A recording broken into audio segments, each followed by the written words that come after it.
group. That's not going ahead in the group. No, we're up. What's going down? Yeah, I did. Peter I put a did message into the group that it's not going ahead. Wouldn't work.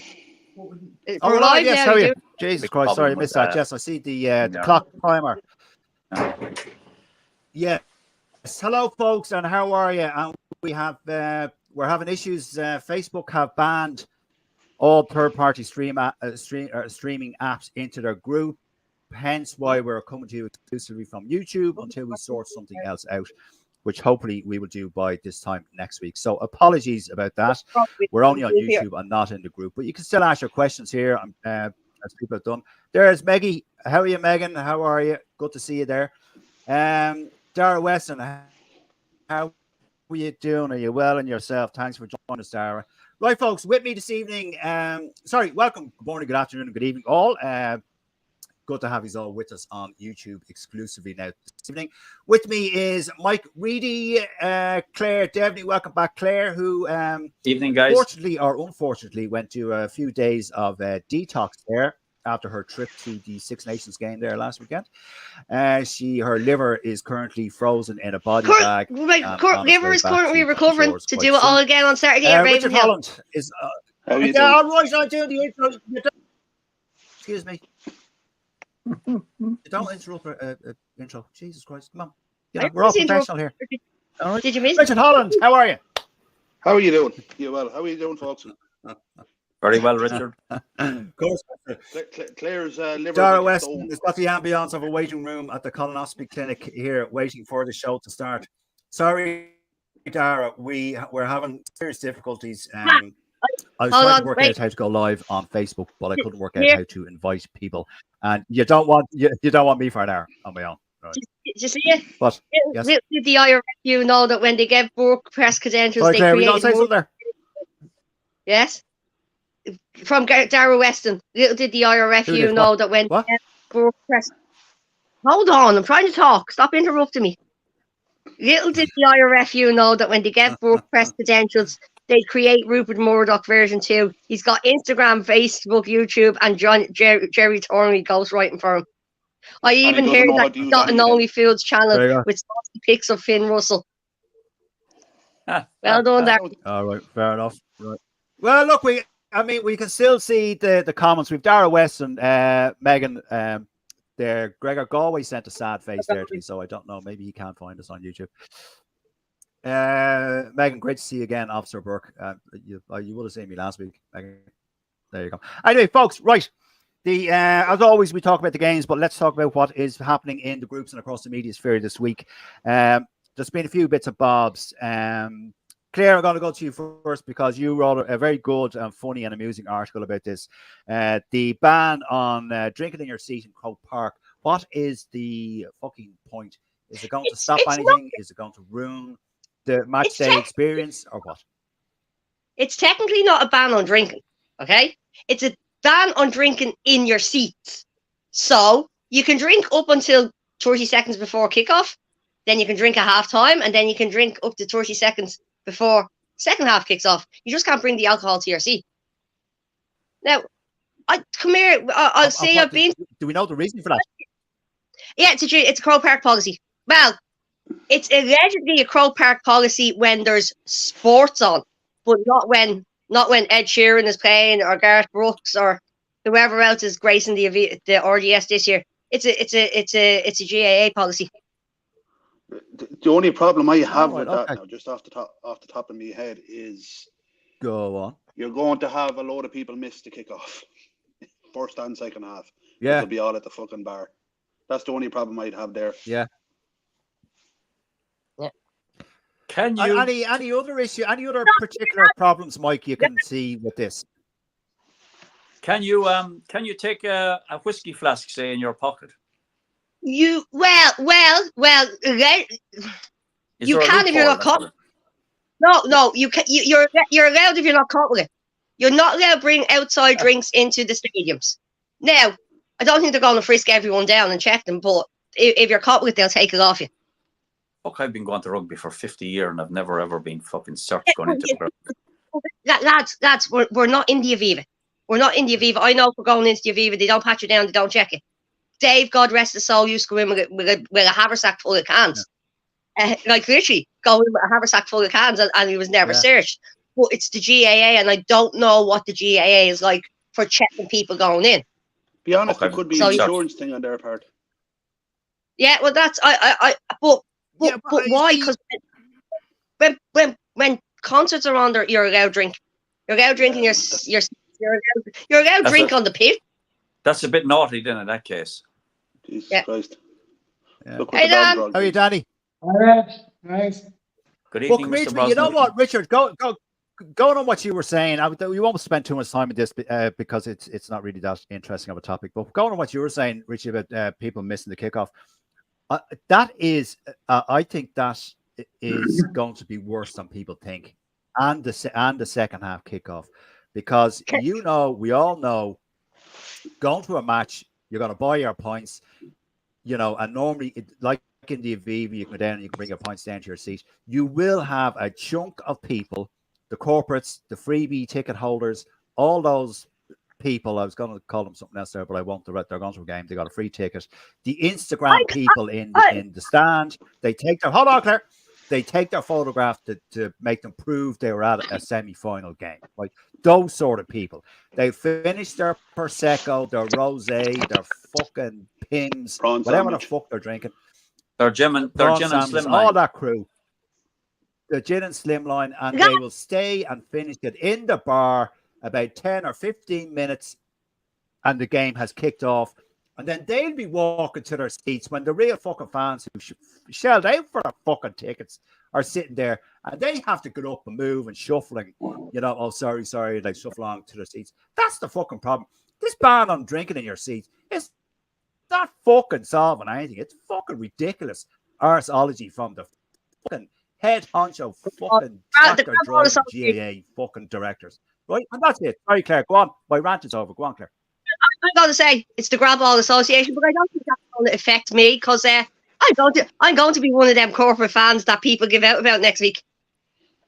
Go on, Claire, go on. But you're not normal. If anybody ever deserves to be there, you do. I am corporate. I am going to be in a corporate box next Danny week. Brosnan, what do you think about this? She is indeed. Danny Brosnan, what do you think about this ban on drinking in your seats in Croke Park? A lot of bollocks, or is there any fucking ounce of sense to it? Well, Peter, culture problems require culture solutions. So, bag of cans, sorted. You won't have to leave your seat then because you have enough drink. But other than that, from another perspective, it's pile shite. Part of the reason people go to rugby games is not only to watch the games, but go for a few pints while they're watching the game. Yeah. So, Well, it's not something I ever got used to. I started going when there was no drink within the stadium. There was no bars in the stadium, so it was never an issue. Everybody had their flask. Too much money selling booze. Possibly, yeah. Everybody had their whiskey flask Mike, in their pocket. There's too much money. Yeah, but ladies and gentlemen, too much money to be made selling points in the ground. I think the Aviva generates something north of €500,000 a year per season. Rugby, just rugby, selling beer at stadiums, right? Now, stakeholders, whoever it is, pay a fee and all that, but just selling points, it's north of $500,000. I was reading there, and I think Thornley wrote about it in the Irish Times. Now, like this argument that you should ban or close the bars, before the game or during the game or halftime, it's never going to happen, folks. Cash is king. We've said it here. Money talks. They're not going to turn. Cash is king. They're not going to turn. And you're paying what, £6.50, £7, Claire? The last time we were in the Aviva for points or whatever the fuck it was, I can't remember. It's £7.80 for a point. Well, I don't know about Croker, but in the Aviva, it's £7.80 for a point or £8 for a point, and the little can of gin and mixer. She got fucking palpitations there and had to bail out when she said that. Yeah. No, go on. The price of fucking gin. That's a stage. There you are, Claire. Sorry, lost you there for a sec. Yeah, it's $8.50 for, the little small. I think it's like a little small 250ml can.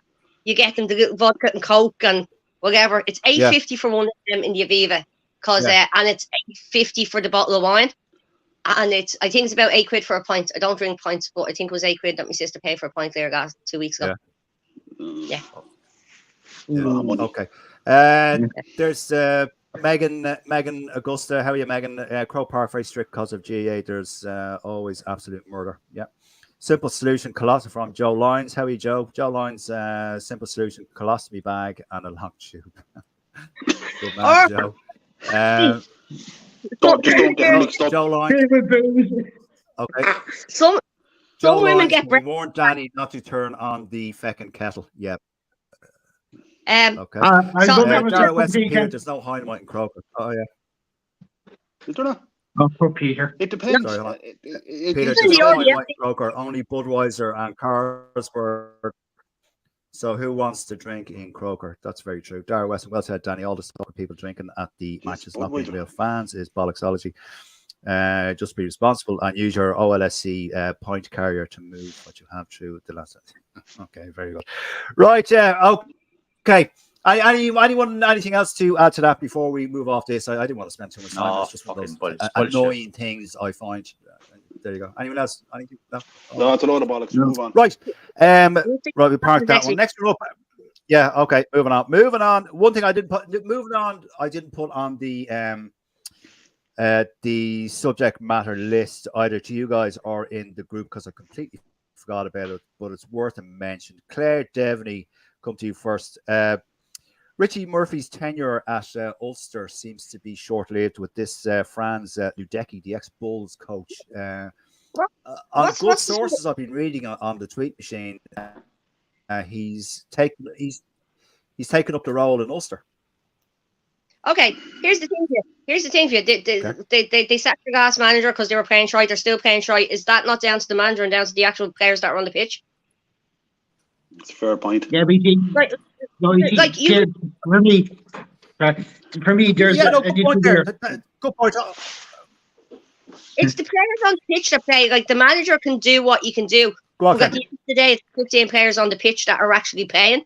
So is it not the players now that we need to start looking at? But is their will gone down? Their will to play? Is it that they don't give a fuck that they're just getting away? Like they have become disheartened in their job, like people do in everyday jobs, and it's just that they're like, I'm here, I'm getting a paycheck, I don't really care. I'm just going to phone it in. Yeah, but you see, Claire, we had the same issue as well with Munster last season when Roundtree took over. Because we were playing side for a while. And part of the reason for that is it takes a while for new managers to set in. You go back 4 years when Andy Farrell took over Ireland, it took a while for us to get used to his system and style of play. These things take a bit of time to settle in. So maybe that's part of the issue as well. At least that's my thinking. But maybe it's a little bit early to get rid of Richie Murphy. If he's given a full season of work, I judge him better on that then. And I never judge a coach or a manager by his first season because that's always a baseline for me. But you'd be better off giving it a full season in charge first. Well, but do Ulster have a director of rugby at the moment? Danny, sorry. No, hold on. I was going to say, but Danny, Richie Murphy looks like he's not going to be given that option if this Franz Ludecki comes in. Yeah, he's I know. There to the end of the season. That's it. The end of the season, yeah. But no, that's how I prefer to see the situation play out. Yeah, go on. Sorry, Dan. No, see, but that's how I prefer the situation to play out. Right. Okay. Yep. So give it to Moyes pre-season, take from there. Yeah. Okay, good point about Rowntree coming in and the bedding in period. I'd agree with you there on that. Richard Holland, if you were an Ulster supporter, would you be looking forward to this, or would you say no? Give it to Richie.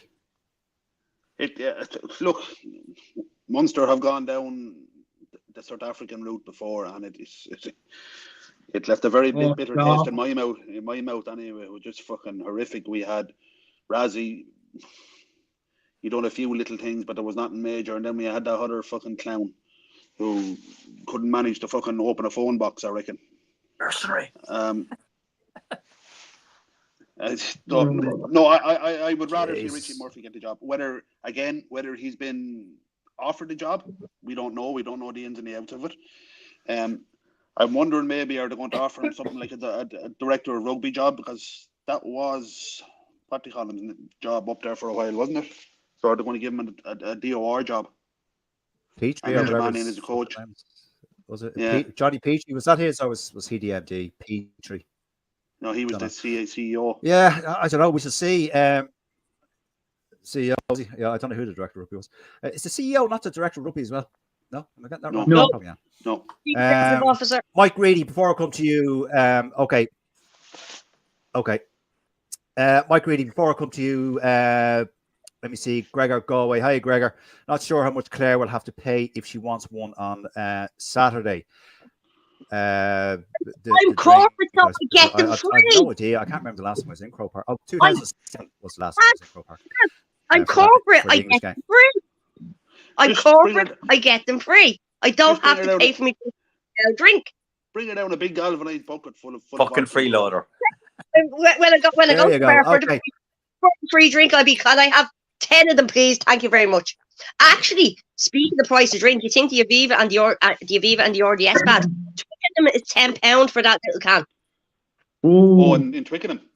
Twickenham, £10 sterling for that. We're come to that. All right, we just thought, Jesus Christ, you fucking Peter Martin last week jumping ahead on fucking topics. We're coming to that. Hold on. I'm not jumping ahead. It's alcohol. All right. Go on, Mike Reedy, go on. What do you think of all this? Richie Murphy, apparently. Well, first and foremost, I'll say I know absolutely. First and foremost, I'll say I know absolutely nothing about this guy that they're bringing in. I know Richie Murphy. He was very good with Mike. Sorry, I should have preempted it. He won I think it was the 08 and the 2015 Super Rugby League with the Bulls. He has pedigree, this guy. Okay, fair enough. So, but so did fucking Razzie and so did Johan van Grand before they came to Munster and they were shite. Let's fucking not dress it up. Richie Murphy has done an absolutely outstanding job with Irish rugby players, young lads. That I feel he would have encouraged quite a few of them to go to Ulster. Now Ulster are struggling to put players on the fucking pitch. Where are they going to get them? Are people going to be kind of okay? Anybody's going to take a job that doesn't have a job, but you have somebody like Richie Murphy and the likes of his own son, and there was talks of that other young boy with a kind of a Russian sounding name or something, Leinster boy, very good player. Klitschkov. There was quite a few of them going to go to Ulster. Are they going to go now? I mean, I don't know. Are they pulling the rug out from under Richie Murphy's feet, or has he declined the job on a permanent basis? I don't know. And we haven't been told. Richie Murphy's son. No, I would say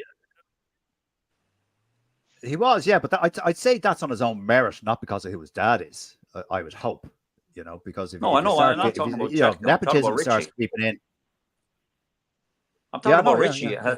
Has Richie not been offered a job or on a full-time basis then? I personally think it's a fucking chronic mistake by Ulster Rugby. No, I'd say no. No, I'd say what the IRFU or what Ulster Rugby did was they put in a very clever line into whatever contract they offered Richie Murphy with the words containing temporary, interim, until further notice type thing. I'd say that's those words are in his contract, and I'd say this was discussed in detail with Richie Murphy before anything took over. Anyway, okay. Thank you all for that. Let me see. Gregor Galway, no chance he would get it that South Africa back Richie all the way. I think most of us agree with you there, Gregor. Sorry, we all do. I do as well.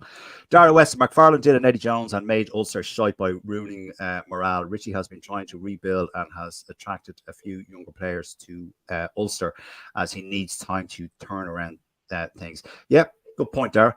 Gregor Galway, it's only a rumor. It is only a rumor, but it comes from a very trusted source, a fella called Richie Freeman, who knows the ins and outs of the Japanese rugby scene, where this guy, Franz Ludecki, is training at the moment. Kuboka something special team or something like that. I can't remember the name of it. Megan says, I'd much prefer Richie to stay. Yes, I think the vast majority of people would. Yeah, All so right. would I. Okay, Mike Reedy. Sorry, Richie. No, so I said, so would I. Or Mike, who's that? Yeah. Okay. Another thing that popped up. Now, this again, I think this is pie in the sky stuff, but it popped up, and I don't know if this would particularly work. O'Gara thrown his name. No, I suspect it's not O'Gara. I suspect it's O'Gara's agent to keep O'Gara in the limelight, to keep his name, to keep him being talked about, and all this sort of shit. Now, don't forget, folks, this also happened with the English job with O'Gara. But he threw it out there that he'd be interested in the French job. I don't know, Claire, would that O'Gara, the head coach in France, would that? I just think that's a bit fucking mad. He is a good coach. He is a good coach. So yeah. So like, what? Just because he's Irish, he has to manage Ireland, or he has to manage an Irish team? No. No, it's more on the French side. When was the last time the head coach of the French national team was not French? He wasn't French. I don't know. Probably Never. before I was. No, never. They've never had a foreign head coach on their national. Never knew that. But also, like, he'd want to improve. Well, I don't know if that's true, Claire. I don't know if there ever has been. I'm sure there has been, but I don't know. I don't recall the last time there was. He said, but he would need to improve. Sorry, say that again. I said I'm going to Google it and find out. Go on, go for it. I'm just thinking, while Claire is Googling, gentlemen, do you say there hasn't been, Mike? No, there hasn't, no. No? Yeah, well. Well, there hasn't been in the last 50 years. I remember that back that far, so. No foreign coach, Mike's right. Yeah, I was about to say that. All right. But I'd say if O'Gara was to be even considered for that, he'd have to improve La Rochelle's performance. I mean, they're currently sixth. They've Toulon coming up next weekend. You know, he's not. I don't know. Maybe he's distracted or something. I don't know. Anyway, Mike, what would you reckon? Raj head coach. I reckon he's. In fairness, Peter, I just think it's a mad fucking story. He's done it in France with La Rochelle, like, for 2 seasons. Okay, it's not working out this season at the moment, and whether he can turn it around or not, who knows? Leinster have got his number, but outside of that, like, he's got him to a quarter final, I suppose, and in the Champions Cup, and they're still fighting for the Pro 14, but it's not looking good for him right enough. Do you know what? He's a very, very good coach. I don't know if it will happen because France they don't. I'm just reading something there for them to get a foreign coach. It goes to all the teams. The amateur teams have to take part in the vote for who the coach is. Just like that one. No, that's not going to happen. They're not going to vote for the amateur teams have to vote whether they can bring in a foreign coach, and in the last vote, it was a 59% voted against the proposal, and then they brought in Fabien Galtier. Yeah, just nothing. You know what French society is like in general. Yeah. They will not. They don't like massive change. It's very insular, or can be very insular. Sorry, I didn't French people. Go on, Richard Holland, go on. As Peter alluded to, how much is it the agent and how much is it the French press? You know, no one has actually heard O'Gara say this on tape or you know, it's just how much of it could all be a load of bollocks, like. Listen, lads, until it happens, it doesn't. He did say a non-story. He did say he wanted a coach at national level. He said if that was with Ireland or whoever else. So, you know. Anyway, look, that's not a load of bollocks. You know, that's not an unreasonable. Yeah, true. Yeah, no, it is. No, I agree. It's ambition, and that's what every head coach wants. You know, at club level, every head coach. Well, I don't know.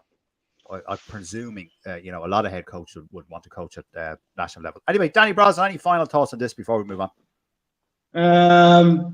I'll tell you what, there could be. No, first of all, since French never kind of hired foreign coaches, that's fair enough, and it probably won't happen with O'Gara. But O'Gara joined them in 2019. Every trophy they've won, major trophy they've won, top 14 and Champions Cup, including the runners up there with them, have been under Rowan O'Gara.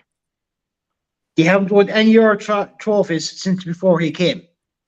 That could be enough of a reason for them to say, maybe we'll consider it if it's the right man. So he could have that there to get him there. Plus, considering he's been there for 5 years now, he has good understanding of French rugby and how it operates, and maybe a different perspective for them to work in. So maybe his agent is throwing his name in the hat there to get some bit of attention and show what he can do. But realistically, I say France will keep with French and French coaches only. Well, But there is something else to look at here. France have never gone anywhere. Okay, they've got a couple of World Cup finals, but they haven't fucking got really close to winning one. And maybe they don't think it's acceptable anymore, and they need to try something different, like Danny just said. So maybe they need to try something different. I don't know. They're finicky people, the French, when it comes to stuff like this. They're French. Yeah. That's what throws them up. They're French. The problem with France is there's too many French people over there. That's the problem with France. No, was it the black kind of one? it's their way or no. Exactly. Yeah. There's only three Before, things wrong with the French. Yes, one of my Their favorite language and the programs. fact that they're French. Yeah, one of my favorite programs of all times. Yeah, along with Only Fools and Horses, Richie. That was one of my favorite programs. Okay, now I don't, Claire, I'm coming to you first. I don't want to talk about the game itself. Right, we'll come on to that. But my question, this was, I read, there was a few. There was a few articles written about this, and the headlines on all the articles, I read it in the 42, I read it on balls.ie, I read it in Rugby World, I read on a few of them. The question was being asked that, is the women's Six Nations competitive at the moment? It is if you're French or English. It's competitive. It's competitive if you're French and English. We put up a good game against Italy in the RDS. Yeah, that was good. We nilled Wales, which was kind of we didn't know Wales. I was slagging. I was joking to see who was listening to me. And then go on. It is if you're England and Wales, or if you're England and France, yes. But just the gulf, and I put it in that article I wrote as well, the gulf, I sat in that stadium, and the gulf between the English team and the Irish team, you could see it within the first 30 seconds, maybe first 90 seconds, you could see the gulf between them. And it's not there, it's, okay, yes, the girls were getting better on the pitch, but the girls are giving it their heart and soul, so how do you fix it? Fucking I'm France. Yeah, but hold on, we're playing Scotland on Saturday. Yeah, so we see how that goes. But when you're offering people a pittance to play a professional sport and expecting people, compared to what they're getting in England and France, what you expect, like, and another thing is the split between the 15th and the 7th. You don't have that in the man side of the game. You're not pulling out the same pool of players for the 7s and the 15s. Whereas in the ladies' game, you are. It's a huge issue, to be honest with you. It's going to remain that way until they sort it out. Yeah, true. Yeah. It is. Now, this was a decision that the IRFU made. Go on, Danny, you might as well go on then. I'll come to you next. Yeah, hold on, go on. Danny Brosnan, answer the question. What do you think? Is the women's Six Nations competitive? If you're looking at it over two tiers, then yes, it is, because tier 1 is going to be France and England, like Claire said. The other tier then is the remaining four teams. I'm just looking at the women's teams here.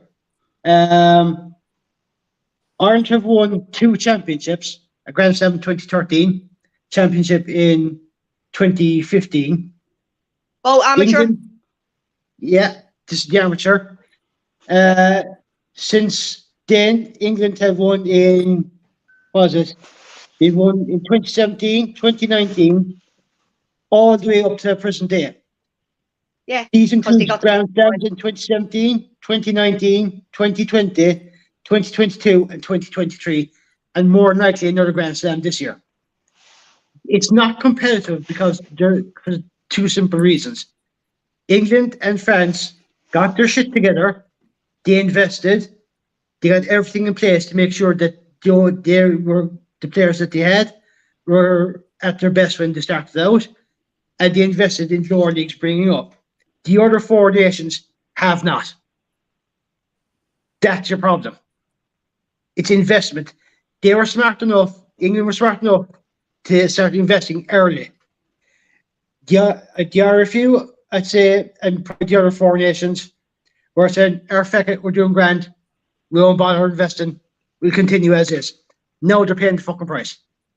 Simply put. Lack of investment, lack of trying to get people and women involved from a young age up. So that's why there's such a gulf in class.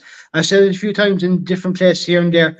There's only 2 teams that can stop England from doing the 6 Nations Grand Slam.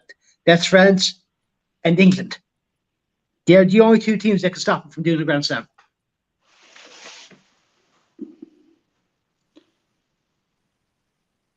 Yeah. Okay. Thanks, Danny. Thanks, Claire. Richard Holland. There's no. I suspect that there's no easy fix for this. Really. No. Effectively, we're 10 years behind England now because of the way the IRFU decided to go. And Claire hit the nail on the head with the 15s and the 7s in that they picked from the same pool of players. But the IRFU very publicly decided to go down the 7s route 7-8 years ago. Yeah. Mainly for, I suppose the Olympics was the big one for them. That's what they were looking at, and maybe bringing back gold medals that way. Yeah. And it's something that has worked to the detriment of the 15s game. And the contracts, apparently, some of the contracts that were offered, you'd be better off on the dole. By all accounts, that's some of them. So you might get 20,000 euros a year off the IRFU, but you still have to get a job to make ends meet, which means you're training as a professional, but you're working as well. You know, they completely. Yeah. They say they misread the feeling of what they should have done. I mean, even going back to COVID, remember when the provincial games, the ladies' provincial games, where they weren't allowed into huge dressing rooms. Yeah, that's 2021.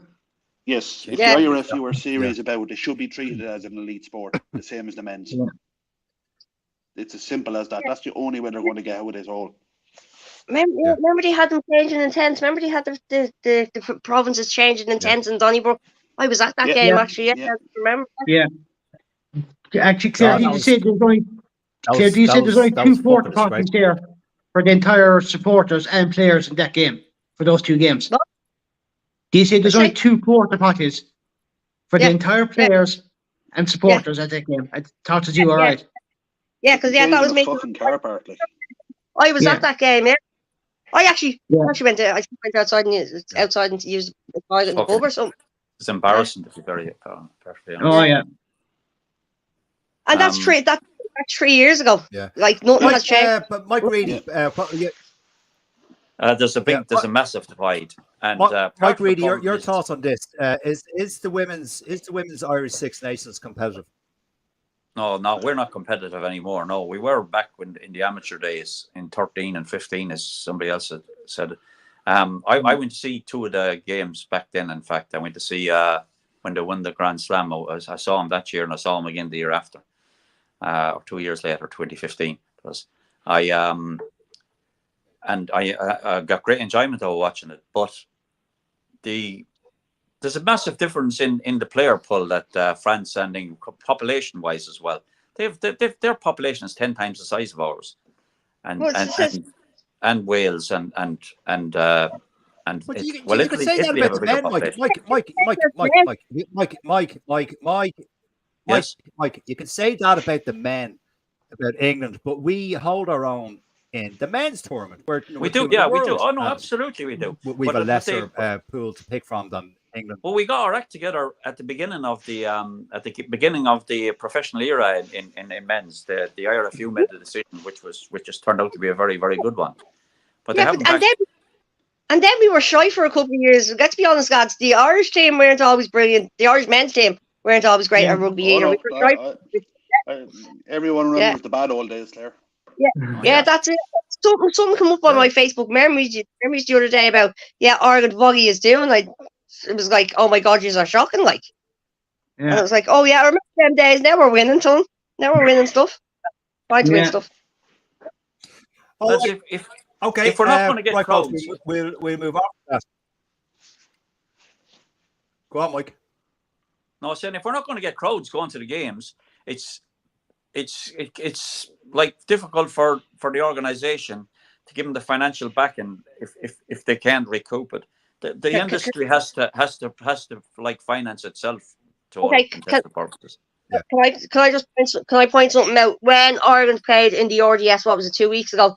It was the most crowd at an Irish ladies game. I think it was 6,000 and something. Okay. Yeah. Twickenham last week there was 48,000 people at. Yeah, but there's fucking the population That's of massive. It's 10 million in London alone.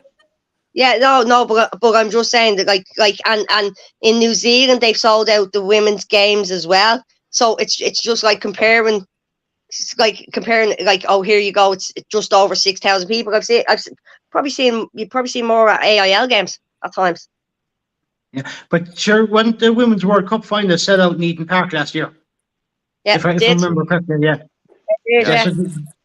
there is a market for it, but like anything, success draws more supporters. Yeah, that's it. Yeah. And that's true in any sport, regardless of what it is. I only I watched it, but I only start going to the games in the past while, and that was down to my friend who's an avid women's any sport supporter. It doesn't matter what the sport is. She always backs women's sport, and she brought me, and I ended up in London last week. I ended up in the RDS a couple of weeks ago, London last weekend, and we're driving up to Ravenhill on Saturday morning. Yeah. But it's getting the people there, but you need success as well. You need the promotion. So yeah, but it goes back to we spoke. Okay, before we move on to our about growing the women's game and keeping teenage girls involved with rugby, involved with sport, let alone rugby. That's the key. That is the key to this. Absolutely it is. Yeah. I wholeheartedly agree with you, Richard, on that one. Yeah, very true, Richie. Very true, Richard. Before we move on to our next one, Dara Weston, remember when Raj was renegotiating his IRFU contract and he was suddenly being approached by the Miami Dolphins as a kicker and apparently got an extra 100K on his IRFU contract? Yes, a tad cynical, Dara, but I totally agree with you. Yes, I do remember that, and that was the work of his agent, I suspect. That was when Leinster was shite. Joe Lyons, Stade Rochelet have never won the T14. Hold on. They have lost 2 times to Toulouse, and that's the only finals they have ever got to. Dara Weston, Danny, what would Raj have won without Will Skelton? That's very true. Yes. Megan Augusta, IRFU are failing the women. It's so unfair. Yep.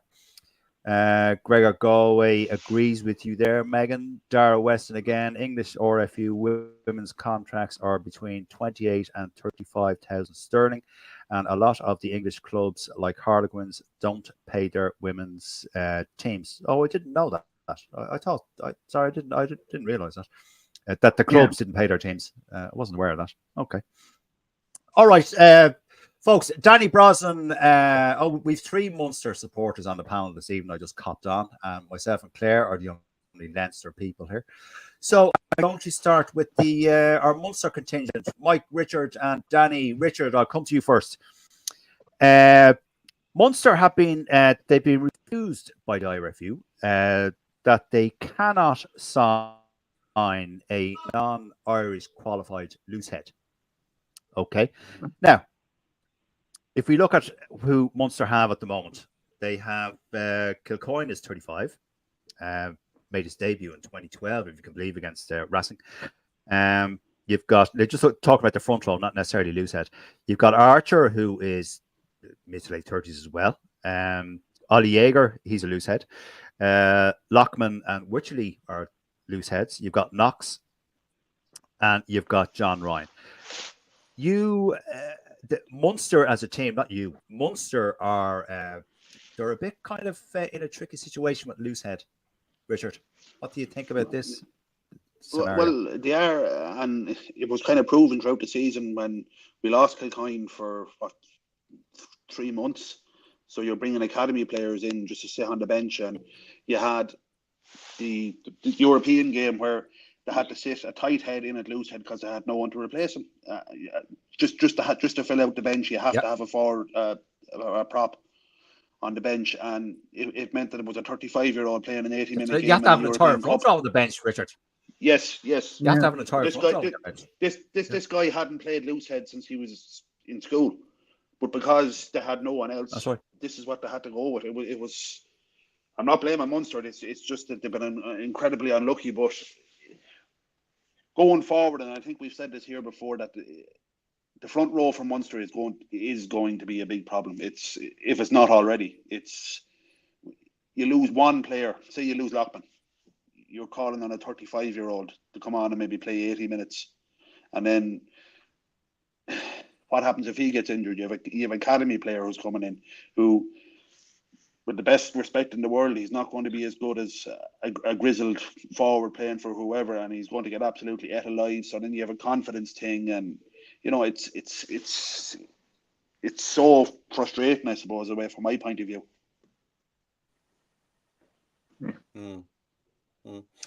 Yeah, I think it's also, as we spoke about here, Richard, last week or the week before, whatever it was, the Irish team, the national squad, is also lacking in that particular position as well.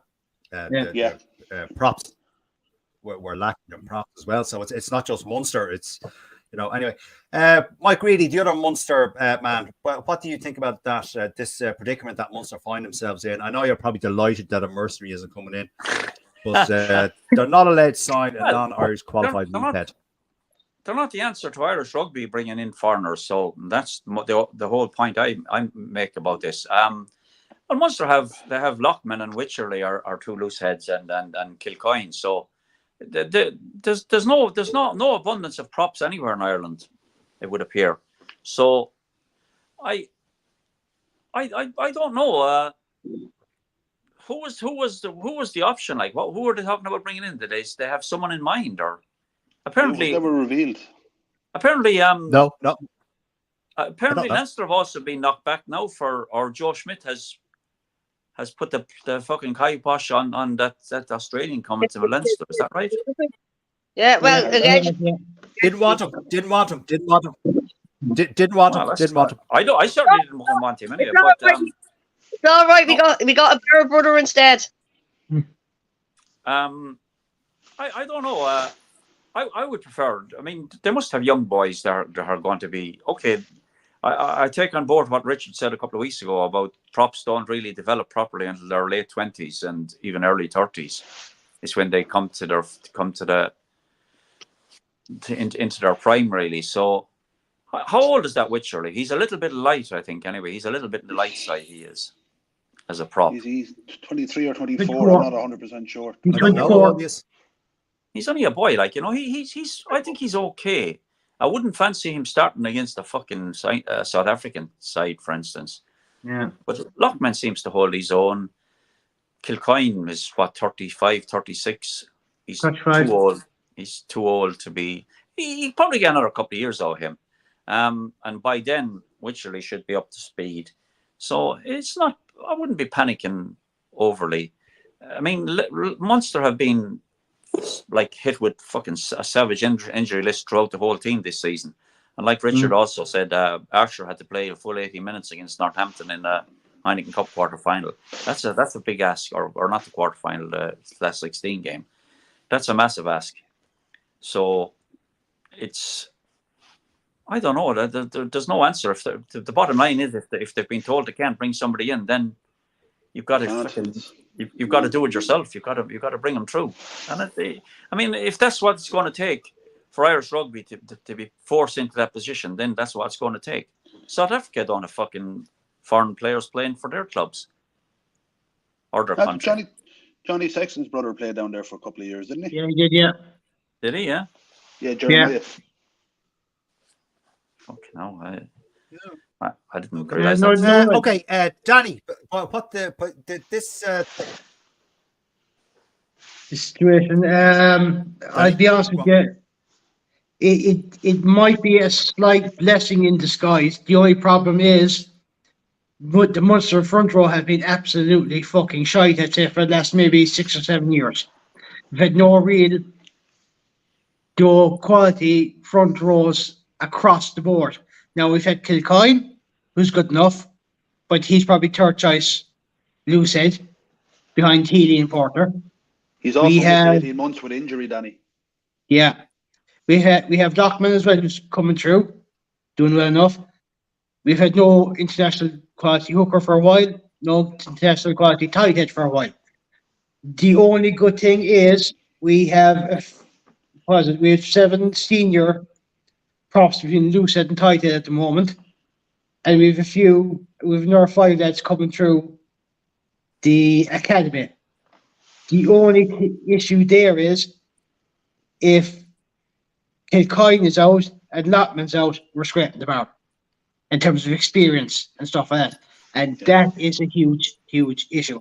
If we could get another fairly experienced prop, it'd be lovely. In fact, I'd have loved it if we signed Jack McGrath last season.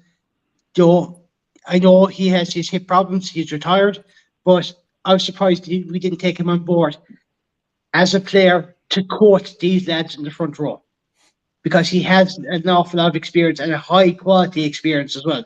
I think we need that somewhere. So if we could get an Irish qualified loose head, all the better. But it's something that needs to be addressed. The front row in general, as a whole, in Munster needs to be addressed, because there is some serious issues there. Yeah. Okay, fair enough. Thank you, gentlemen. Now, Claire, the Munster people have spoken. What do you think, or do you have an opinion on this? Or I don't have an opinion. I actually don't have an opinion at this stage. I think I'm sober enough from the weekend. I actually think I'm sober enough. Right, would you believe I'm actually sitting here going, "Ooh, I think I need a spice bag. Should be like Father Floor. We're literally ordering it on the other phone. I'm literally ordering it on the other phone. Right, I've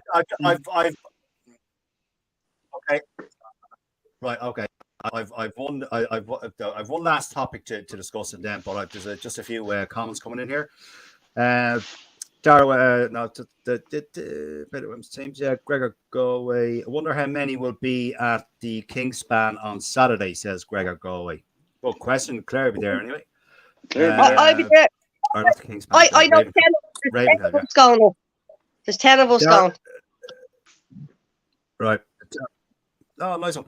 Dara Weston, women's rugby doesn't have to finance itself immediately. The IRFU makes more than enough money to support an Irish men's and women's team. They do indeed, Dara. You're quite right. They do. Probably right. Front row is possibly unique, at the chasm between schools and provincial international is massive. It's like going from driving a Mini to being expected to drive a lorry. Very true. Yeah. That's very true. Megan Augusta says you get that spice bag. Gregor Galway will be in the King. I hate Ravenhill. Claire, get a selfie with Gregor. Sort that out, and we'll put it into the group. He's only a young lad, a selfie with Gregor. Is Gregor going? Oh, there you go. Gregor wasn't born when it's called Ravenhill. Yeah, he just said he's going. Yeah. Okay, it's always Ravenhill, It's always Ravenhill. Gregor, message me about it and I'll meet up with you. Like the last one, okay.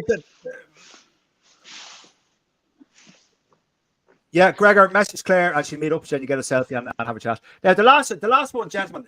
Now, again, it's a bit Munster centric this evening. I think other weeks it was Leinster, but tonight it's Munster. Galtier, Mike, I'll come to you. Galtier is expected to name Antoine Frisch in the touring squad to Argentina, which will make him NIQ. What do you think about that? Now, I think it was inevitable as soon as he nailed these colours to the mast himself, he was never going to play for Ireland. So, but it is going to become an issue, obviously, going forward for Munster, because will he be able to play in the Munster team anymore?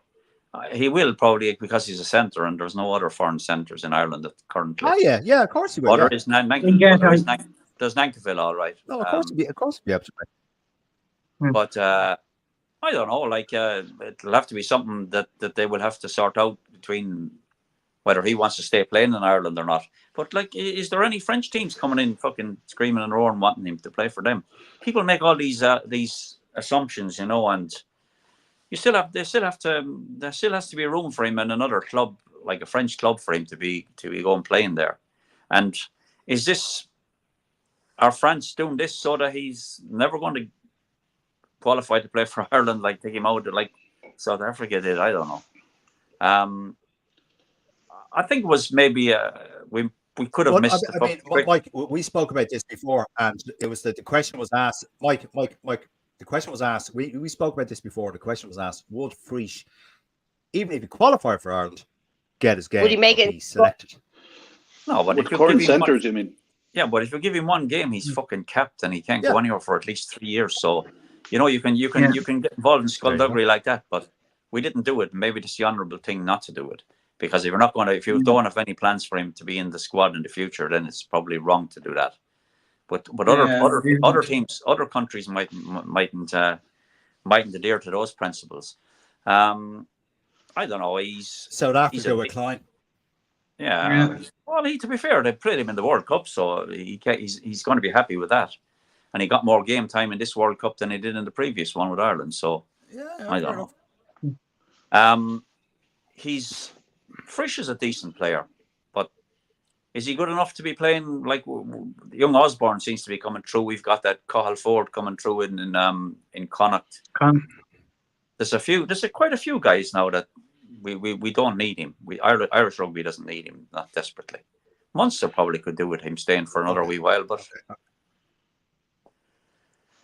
outside of that, you're not going to go in your Nigel Farage fucking Ireland rugby is full hashtag get them all in. That tonight. No, I'll give that a miss just tonight. No. Yeah. Okay. All right. Mike Farage, going for a lesson.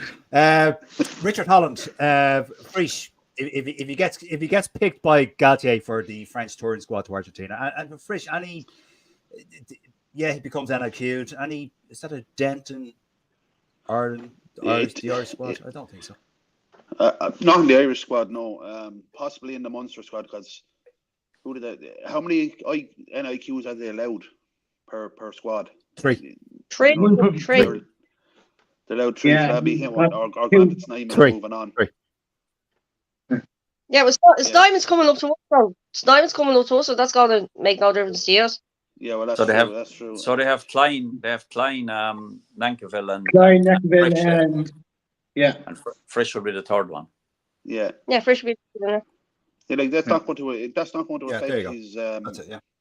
That's not going to affect his chances at Munster, then, if you know what I mean. Now, look, if the boy wants to go and play international rugby, let him go and play international rugby. That would be my look at it. And if he wants to go play for France, so be it.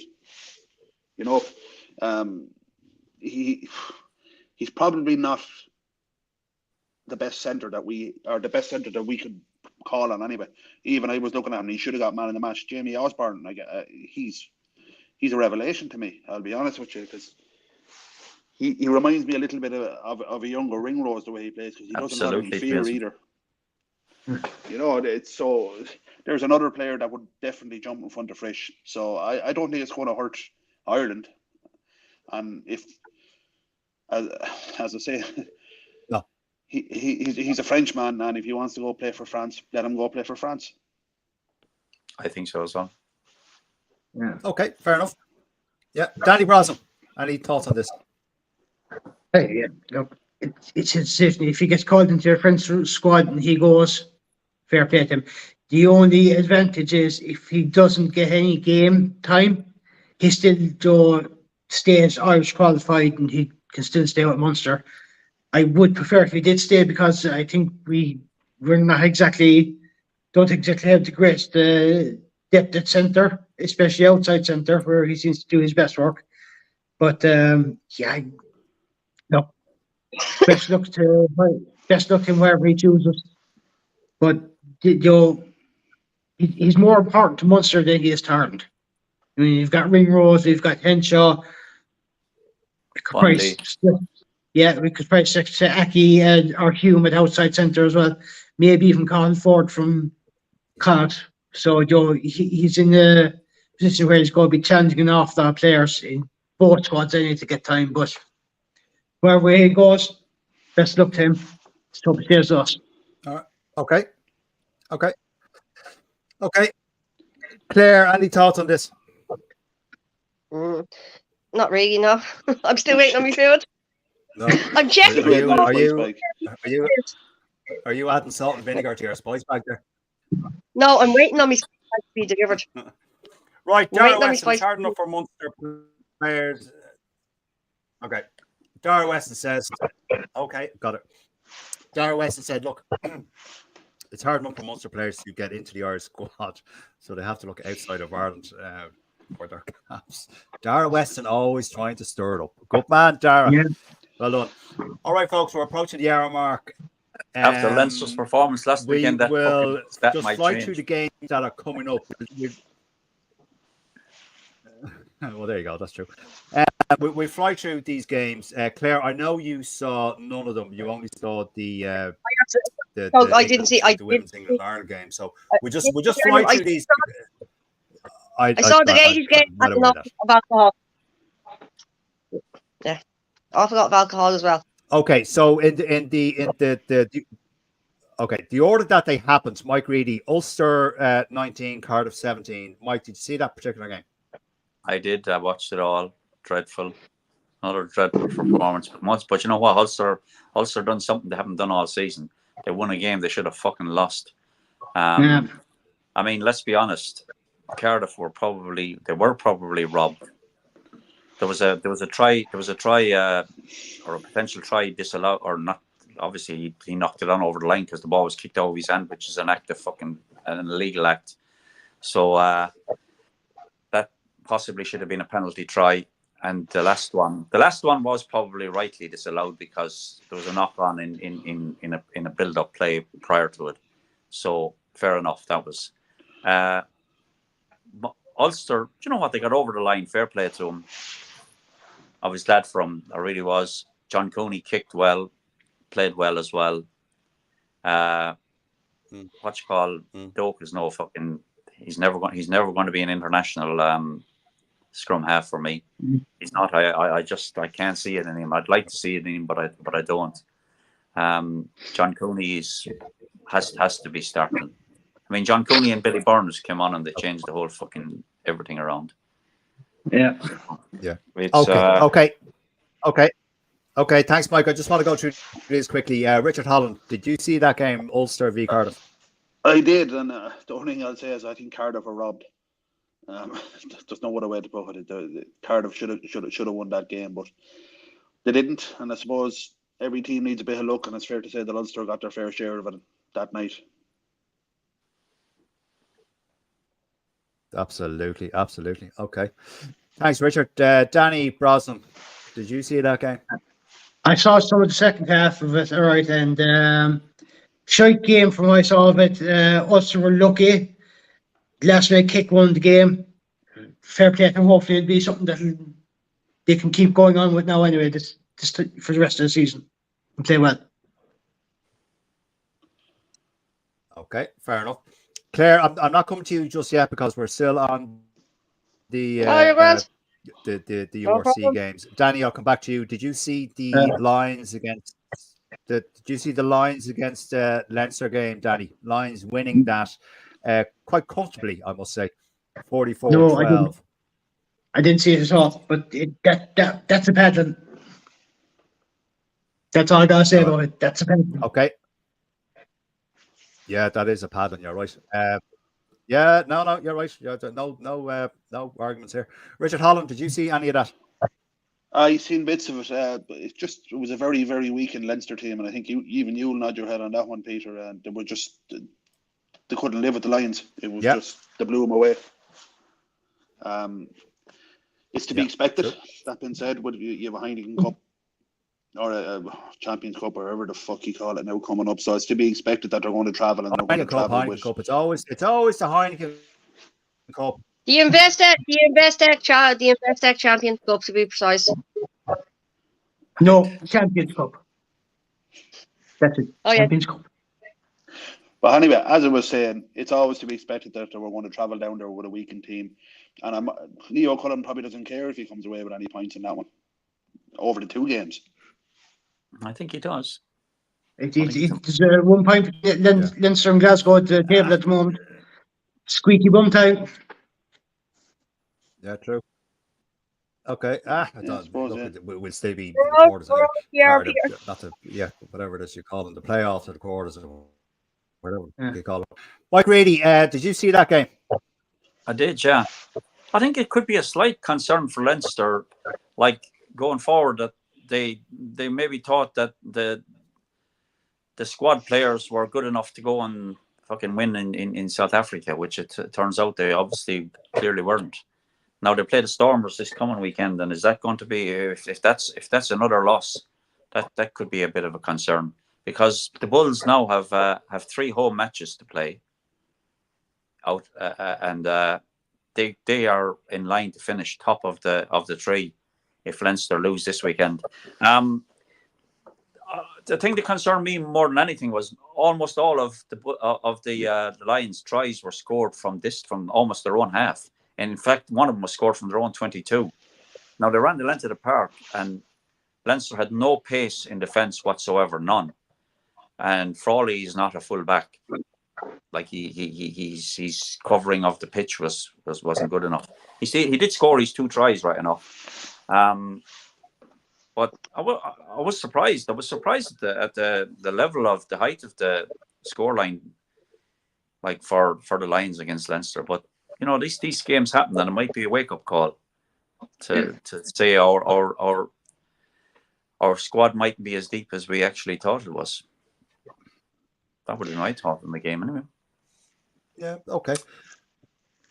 All right. Just before I come on to the England v Ireland game in the Women's Six Nations, Megan Augustus says, Peter, you don't add vinegar to a spice bag. That's criminal.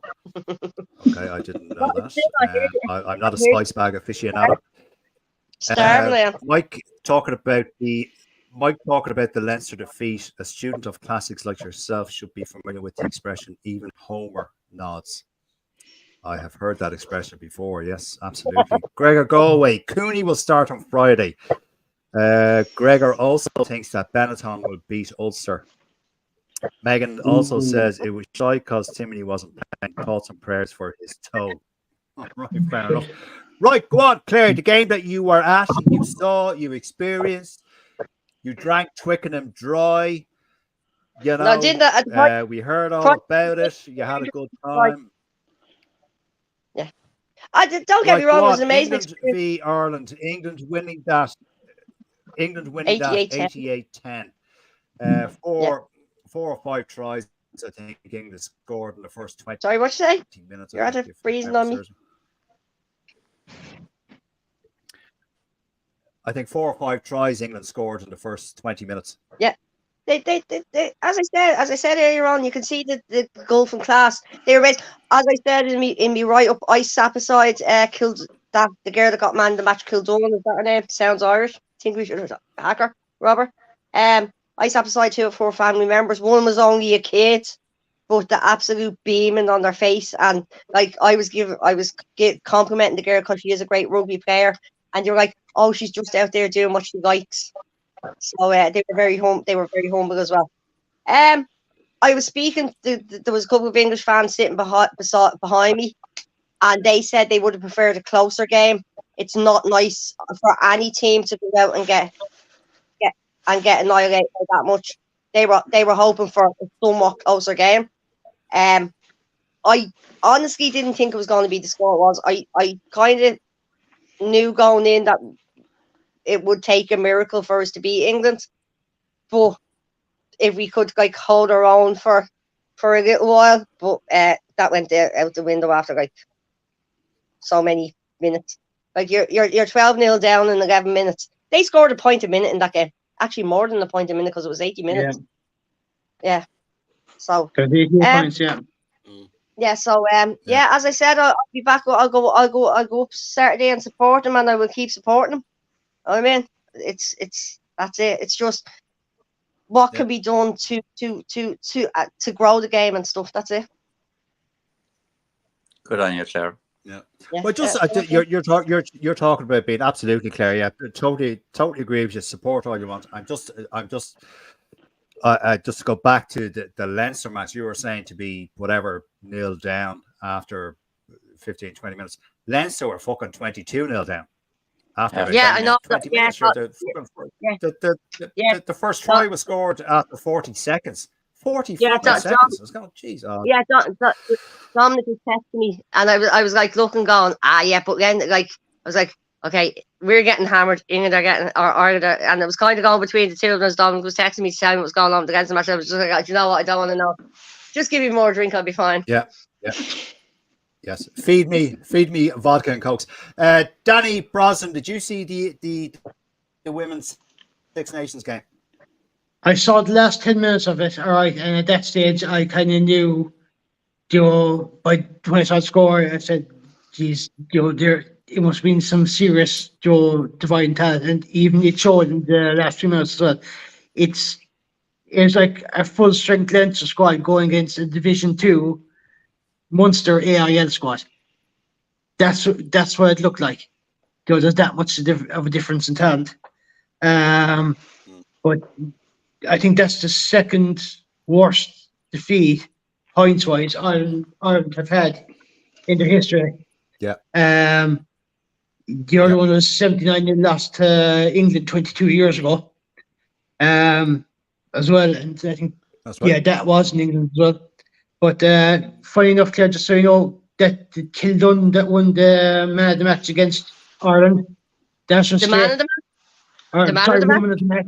Sorry, woman. Sorry, my mistake. There's her third straight Woman of the Match award in 6 days. How's your fucking now pronouns all over the fucking place? Who gives a bollocks? Go on the fuck. Play she is amazing, Danny. She is amazing. Yeah. And seeing her play, she was like a hot knife through butter. Like she ran rings around their defense on her own. Yeah, I from what I saw her, anytime she had ball in hand, she knew where the gaps were, she knew where the space was. She was basically her vision was 2 steps ahead of where she was. She knew exactly where she was going and how to get there. So I mean, it's no surprise, especially with players like that. Yeah, exactly. Yeah. Peter, just time, and like fighting. It's like I walk into a fucking room and forget what I walked into a room for. Yeah. Yeah, I know. Yeah. Richard Holland, the England Ireland. Did you see it? I'll make it easy. I didn't see it. And I'll make it easier for you and all. I didn't see any one kick. I couldn't bring Mike myself Grady. to fucking watch it. No, I couldn't bring myself to watch it when I came home. I would normally tune in and watch it back, but I just couldn't. Okay. We're briefly. We're 10 minutes over time. Really quickly here, gentlemen and ladies. Bulls 22, Munster 27. Mike Reedy, quick.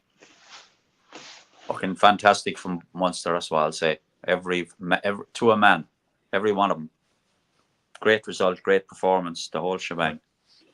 That's all I'll say. Then go on you go. Okay, right. Okay, great job, Richard Holland.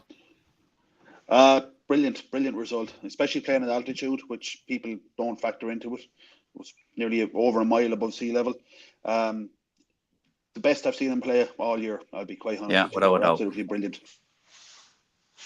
From 1 to 23, they were brilliant. Okay, good stuff. Danny Brosnan. Okay, Danny Brosnan. Good performance. Extra men in the last 25 odd minutes had played a part. Playing at altitude is no easy feat. Hopefully, Case will be okay anyway to come back sooner rather than later. Okay, good stuff. Claire, any thoughts? Didn't see it. Oh, you didn't see it. Sorry. Didn't- Okay, yeah, you didn't see it. Okay, Danny, the last one here. Yeah, okay, fly through. Connacht hammering Zebra 54-16. Danny, did you see that? I saw 70 minutes of it, right, anyway. Where has this Connacht team been most of the season? I know it's never a shite, but that's the kind of performance you want from a team.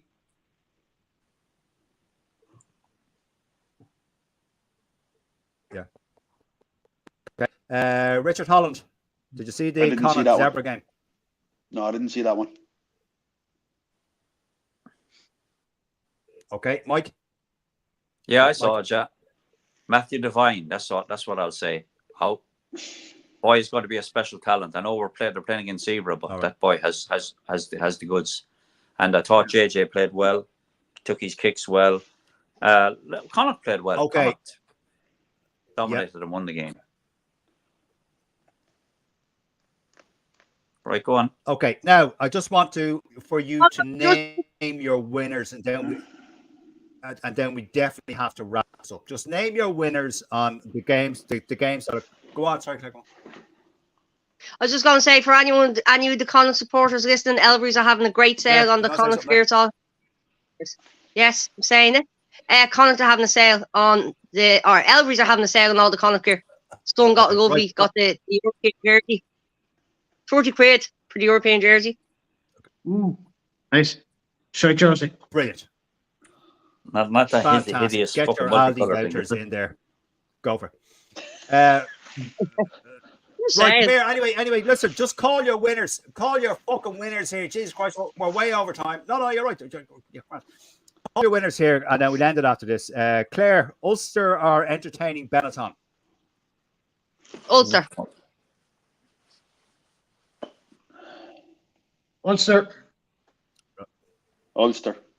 Right, Richard? I'm not going to be the devil's advocate here, but I hope Ulster do it, but fuck me, Mike. Benetton will turn them over. I think Benetton will turn them over, to tell you the truth. I think they got out of fucking jail last weekend. Okay. Let me just see here now. Next one. Okay, in order as they're happening next weekend. The Irish women are playing Scotland. We're entertaining, as Claire knows, and we all know, it's up in Ravenhill. Mike, the Irish women are playing Scotland in the Six Nations up north. Ireland. I think they're hurting from last weekend, and they'll. Ireland. And by the way, Claire, you never said you were going to the game. I know, didn't I not? Yeah, I'm not going. Never told you. Don't fuck with that. Are you going to Ravenhill? Danny Brosnan. I'm actually going to yeah. For fuck's sake, Jesus Christ, we're way out of time. We just shut up. Fucking lot of you. I'm back. Hi, people. I'm back. Danny Brosnan, Ireland versus Scotland. Ireland just to edge it, 1 or 2 points. Ireland to edge it by 1 or 2 points. Right, that's it. Yeah, I know. I fucking heard it. Go on, Claire. I gotta go the Ireland Gradies. I have to see it win the match time. Right, yeah. Okay. Claire, back to you. Okay, Claire, back to you. Lions are entertaining Munster in South Africa. Ooh, I'm going to go Lions. Munster. You're going to go with Lions. Right, yeah. Richard. Munster. I'll go with Munster. I'm going to go with Munster as well. I think they have the edge on South African teams. Okay, The only Irish team. Okay, Grant. Okay, just the winner, Mike. Grant. Stormers are entertaining Leinster, Mike. Ooh. Stormers were shite, got beat by Ospreys last weekend, and they'll be hurting from that. And Leinster got beat by Lions, so there's a fucking game coming there, lads. I'm going to go with Leinster because they cannot be as bad as they were last week, and I think they'll have adopted to the altitude a little bit better going. And it's not altitude anyway, it's in Cape Town, so they'll be all right. Yeah, I'm going to go with Leinster. Great job. Okay, thanks, Mike. Richard. Okay, Leinster. And Leinster, I think it'll be the best game of the round. I think. Right, okay. Tough game. Darrell Weston saying Burke trying to wrap up the show reminds me of it. Burke trying to hold on, Danny. Darrell Weston, Burke trying to wrap up the show reminds me of a trainee teacher when I was in secondary school. Fuck me, I can't remember that long ago. Go on, Danny. I might feel. Danny, what do you think? When you're finished. Leinster just might edge this one. Just about, I'd say. Maybe win 3 points. Claire? Leinster. All right, brilliant. Thanks very much. Claire? Yes. All right, grand job. And the last one, Jesus Christ. Claire, Dragons are entertaining Connacht. Connacht. Connacht. Oh, Connacht on that one. Yeah, Connacht on that one. Yeah. Okay. Danny? Okay. Connacht. Dragons at Connacht. home. Connacht. I know. Connacht to win. Right. Richard? Okay, Richard. Dragons are shite, so Connacht to win. All right, Richard. Yeah. You said it. Okay. Okay. Mike? A full house, Connacht. Well, I can't hear. I didn't hear him. There must be delay. There's a delay with you. There's a delay with you. Do you want me to spell it out for you? Fucking. Yeah, you might as well, Mike. Want to get a pair of fucking. All right, okay. Are we all back there? Sorry. Instead of earmuffs. I don't know what's going on here. Right, okay, folks. We're way over time. All that's left for me. Danny Brosnan, you look like a fucking sperm. I just don't know what fucking kind of sperm you have, but I hope it doesn't look like that. All red. Okay, Doc, get away from the dogs on me, phone. Listen, Sorry. Good luck. Goodbye. Good luck. Good luck. Good night. My thanks Good to night, Claire, and God bless Mike, us all. Richard, and Danny, and for all you watching. Apologies, we couldn't go live in the group. Good night. God bless. Take care, and thank you all. Bye.